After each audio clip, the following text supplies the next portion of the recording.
first topic. Where do you want to start? Down payments? Yeah, 100. Like, getting the money is everything. Yeah. I always tell people finding the deal, that's easy. Finding the property, managing the property, none of that is as hard as getting the money, especially if you're coming from a situation where money doesn't grow from trees, which a lot of people aren't so fortunate. And if you are, that's great. But I want that tree. I want that tree. Plant me that tree. And again, I think just where we're new, up to you, but I think it'd be cool to kind of tell a quick synopsis of you getting your first one. Yeah. So I think I alluded to this in a previous episode, that when I started off, I had just finished a long time in school. So I got my license, and I had a part-time job, and I had residential real estate sales. But commissioned earnings, typically a lender wants to see 3 years of consistency there. At the same time, my wife was, working in restaurants while substitute teaching. They also want to see consistent earnings for that for a series of years. So we weren't great applicants, but we got an approval. We still had to come up with a down payment.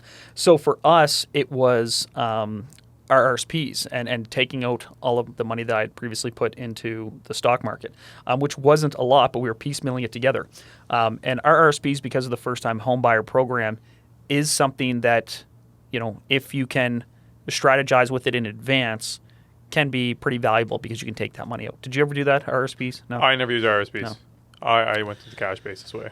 Yeah, I mean, I'm not a big stalker investing guy. I tend to put it all in real estate, as I think I also mentioned one time. But I had started with a couple small little drips when I early was interested in real estate. I had like RioCan and I had Scotiabank and a few others. Nice. And I pulled all that money out. But additionally, I had been putting a small amount into my RRSPs because I thought that was a prudent thing to do, even though I think it's now, in hindsight, kind of silly as a young age to be doing it for the purpose of retirement planning. However, it can be great for real estate.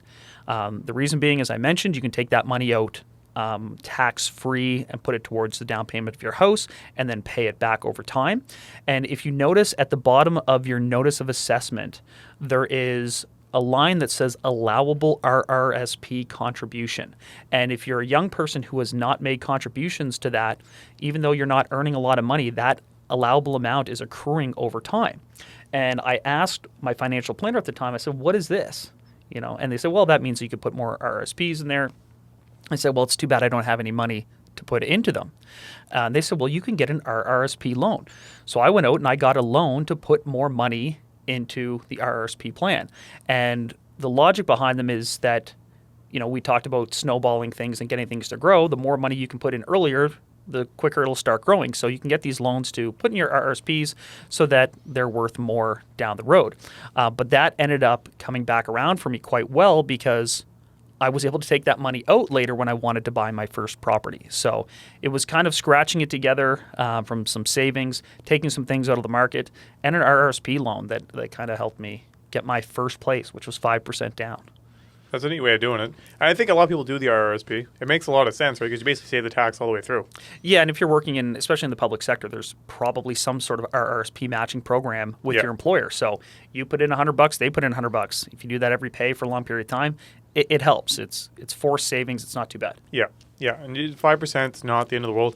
It's more like 8% once you include closing costs and everything like that. But it's not too out there yet to get to that level.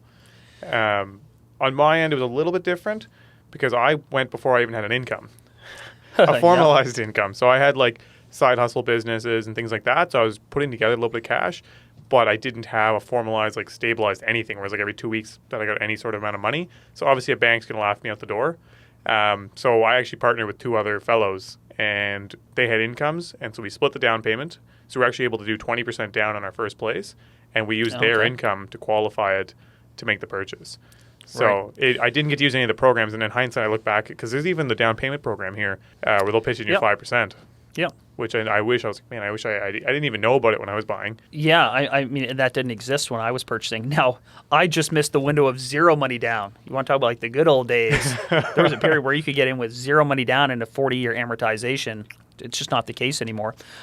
So when you partnered up with some some friends. Yep. Were you required to hit 20%? Did you recall if the lender required you to hit 20%? I think it became that with 3 people's names on there. We actually ended up putting it in a corporation as well. Right. When you have 2 people, everything was good. Then you can do the 5%. The bank's pretty relaxed. Lawyers pretty relaxed. Yeah. The second we went to 3 people, then it became this big weird situation. The bank's like, yeah, you kind of have to incorporate. You kind of have to do this. And because you're incorporated, then you have to do the 20%. And all these other things started going in. And it became quite a bit more of a hassle, to be honest. Yeah. But again, it was my only opportunity. I was still in university, so I had no stabilized income that could actually buy a home. And so that was my one shot. And it worked out. Actually, it was good that where we bought and everything like that. And I actually, speaking of being in university, this just occurred to me. A buddy of mine, if you're in a situation where you have a co-signer, and my mother co-signed one of my properties, I think it was my 3rd property that I bought. That's another thing. I mean, I don't know where everyone is at in their investigation and their knowledge base when it comes to buying a property, but you need a certain amount of credit, a certain amount of income, and a certain amount of down payment essentially to qualify for a property. And in some cases you lack the credit, in other cases you lack the income history, and in other cases you may lack the down payment. If it's a credit or income situation, you can add a second person to the mortgage application that may not be residing in the property or really have anything hands-on to do with the property, but can be sort of your backer, if you will. And I had a buddy who his parents were really keen on real estate, and they didn't want to give him any money, but they said that they would co-sign for him. And what he did is he went out and he took out a student line of credit. And he used the student line of credit as his down payment, knowing that, yes, his application would get even weaker because not only does he not have credit history, he does not have income, he also just took on this debt. But his parents could compensate for that by co-signing. So he took a student line of credit and purchased the property. And what was awesome about that is if you know student line of credits, they're kind of revolving. You can go back to that well and yearly reapply for more student lines. And because he was at university, all of his buddies needed a place to live. And this is, you hear about these house hacking or whatever you want to call it now. This was just, I bought a place and I'm getting 5 of my guys, to live with me at $400 a pop. And so he was cash flowing the mortgage, no problem, and also pocketing some money enough that he could then get another property in the second year, which is really cool. And he couldn't have done it without his parents co-signing because he didn't have the credit history or the employment. But it's a really neat little alternative. It's a clever way of doing it and being smart about it, right? He could have taken the money out and gone and bought a car or something that's not going to make you any money. Yeah. I guess if you drive Uber, but yeah. I mean, I wouldn't say I did the same thing, but my parents had a co-sign for me on the 3rd one. You get to a point where you kind of hit a wall, and sometimes you do need the bump. But again, that's also, I think, a growth rate thing. Like at the end of the day, if you can't find that person, sometimes you got to wait a little bit longer, and then you're able to make the move yourself. Do you know what I mean? Like it was for me. It was a number. It was really just a growth. Like I was like, if I wait another year or 2, I'll be in a position to do it myself, or I can engage a family member, which I was fortunate to have, that's willing to co-sign, so I can get another one this year.